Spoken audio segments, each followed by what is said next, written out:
கர்த்தருடைய பரிசுத்த நாமத்திற்கு ஸ்தோத்திரம். இன்றைய நாளின் தியானத்திற்கென்று தெரிந்து கொள்ளப்பட்ட வேத வசனம் நீதிமொழிகளின் புத்தகம் 28ஆம் அதிகாரம் 9ஆம் வசனம். நீதிமொழிகள் 28:9. வேதத்தை கேளாதபடி தன் செவியை விலக்குகிறவனுடைய ஜெபமும் அருவருப்பானது. ஆமென். உங்களுடைய ஜெபம் கர்த்தருக்கு ரொம்ப பிடிக்கும். எப்போ என் பிள்ளை ஜெபிப்பா, எப்போ என் பிள்ளை என் சமூகத்தில் வந்து அமர்ந்து என்னை நோக்கி பாப்பா அப்படின்னு அவர் காத்து கொண்டிருக்கிறவர். நாம் எப்பொழுதும் ஜெபிக்க வேண்டும் என்றும் இடைவிடாமல் ஜெபிக்க வேண்டும் என்றும் கர்த்தர் எதிர்பார்க்கிறார். சத்துருவுக்கு எதிரான போராயுதங்களில் ஒன்று ஜெபமாக காணப்படுகிறது. எலியாவின் ஜெபம் வானத்திலிருந்து அக்கினியை இறக்கியது. கொர்நேலியுவின் இடைவிடாத ஜெபம் தேவனுடைய சமூகத்தை எட்டியது. உடனே தேவ தூதனை பதிலோடு கர்த்தர் அனுப்பினார். யாபேசுடைய ஜெபத்தை கேட்டு அவன் வேண்டிக் கொண்டதை அவனுக்கு அருளிச் செய்து சகோதரர்களுக்குள்ளே அவனை கனத்துக்குரிய பாத்திரமாக கர்த்தர் மாற்றினார். ஆனால் வேத வசனங்களை கேளாதபடி தங்கள் செவியை அடைத்து அவைகளுக்கு கீழ்ப்படியாதவர்களுடைய ஜெபங்கள் ஆண்டவருக்கு அருவருப்பானது. நான் ஆண்டவருடைய வார்த்தையை வாசிக்க மாட்டேன், ஆண்டவருடைய வசனத்தை நான் படித்து அதன்படி நடக்க மாட்டேன், ஆனால் எனக்கு ஆண்டவர்கிட்ட எல்லா ஆசீர்வாதம் வரணும், இப்படி நான் யோசிச்சேன்னா என்னை விட முட்டாள் யாராவது இருக்க முடியுமா? யோசிச்சு பாருங்கள். உங்கள் பிள்ளைங்களுக்கு நீங்கள் என்ன சொல்கிறீங்க? இந்த வேலையை செஞ்சீங்கன்னா நான் உனக்கு அதை செய்கிறேன், ஒழுங்காக ஹோம்ஒர்க்கு பண்ணு, சமத்தா எல்லா வேலையும் முடி, நான் உனக்கு சாக்லேட் தரேன் சொல்லுவீங்களா இல்லையா? உங்கள் பிள்ளைங்க உங்கள் பேச்சை கேட்காம, உங்கள் வார்த்தைக்கு கீழ்ப்படியாமல் ரொம்ப முரட்டுத்தனமாக நடந்துக்கிட்டு இருந்து சாக்லேட் கொடுன்னா கொடுத்துருவீங்களா? என்ன சொல்லுவீங்க அப்போது? என் வார்த்தைக்கு நீ கீழ்ப்படியாத போது நான் ஏன் உனக்கு செய்யணும் சொல்லுவீங்களா மாட்டிங்களா? ஸோ நம்முடைய தேவாதி தேவனும் தன்னுடைய பிள்ளைகள், அங்கே அண்டர்லைன் பண்ணிக்கோங்க, நீங்கள் அவருடைய பிள்ளைகளாய் இருக்கிற பட்சத்தில் நிச்சயமாக நீங்கள் அவருடைய வார்த்தைக்கு கீழ்ப்படியணும். அவருடைய வார்த்தை அப்படிங்கிறது சத்திய வேத வசனங்கள். அவர் அந்த வார்த்தைகள் மூலமாக தான் அனுதினமும் நம்மோடு பேசுகிறார். அந்த வார்த்தைகளை வாசித்து தியானித்து அதன்படி நடக்கும்போது தான் நம்ம என்ன கேட்டாலும், அண்டர்லைன் அங்கே, அவருடைய பிள்ளைகளாய் நாம் வாழ்ந்து அவருடைய நாம மகிமைக்கு சாட்சியாக நிற்கும் பொழுது நாம் ஏறெடுக்கும் அனைத்து விண்ணப்பங்களுக்கும் அவர் ஆம் என்றும் ஆமேன் என்றும் பதில் கொடுப்பார். அப்படி இல்லை அப்படின்னு சொன்னால் ரொம்ப அழகாக இங்கே என்ன சொல்லுது வேதம்? அவர் அருவருப்படைகிறார் அந்த ஜபத்தை குறித்து அப்படின்னு சொல்லப்பட்டிருக்கு. அருவருப்புங்கிறது இவ்வளோ ஒரு வார்த்தை, யோசிச்சு பாருங்கள். சொல்லும் போதே நமக்கு அருவருப்பாக இருக்கு இல்லையா?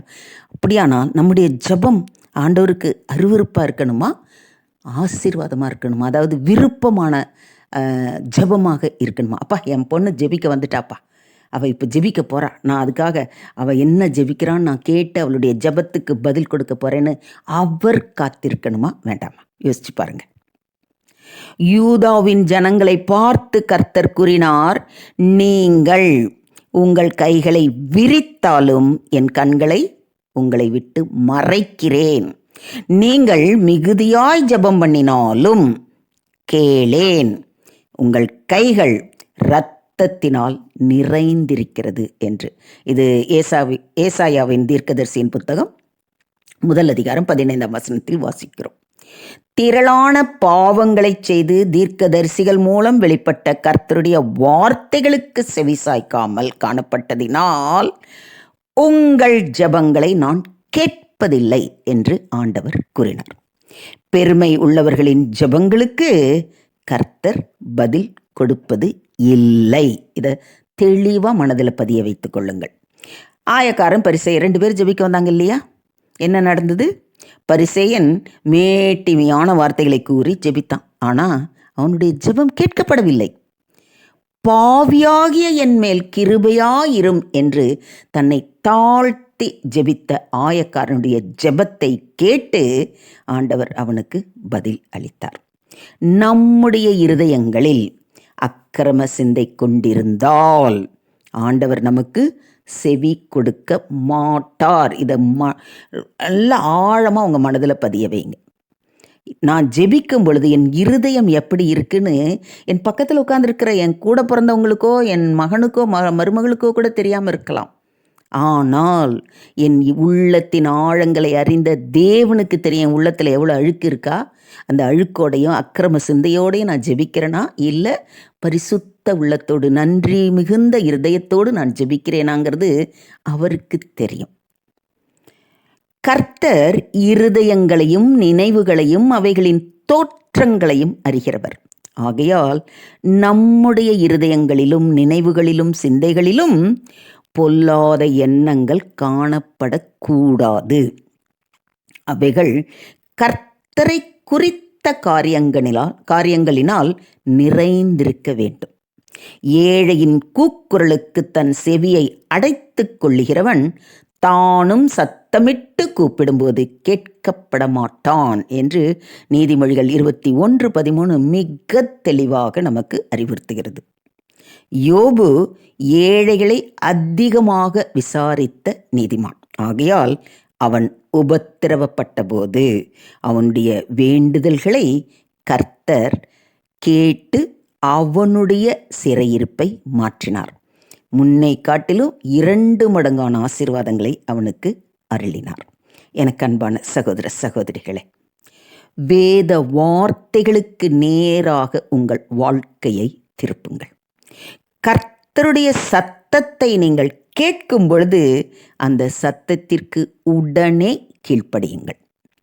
பலியை பார்க்கிலும் கீழ்ப்படிதலே உத்தமம் என்ற கர்த்தருடைய வார்த்தையை மறந்து விடாதீர்கள். நிலை கண்ணாடியாகிய கர்த்தருடைய வார்த்தை உங்களில் காணப்படுகிற குறைவுகளையும் குற்றங்களையும் சுட்டி காட்டும் பொழுது அவற்றை உடனே சரி செய்து விடுங்கள்.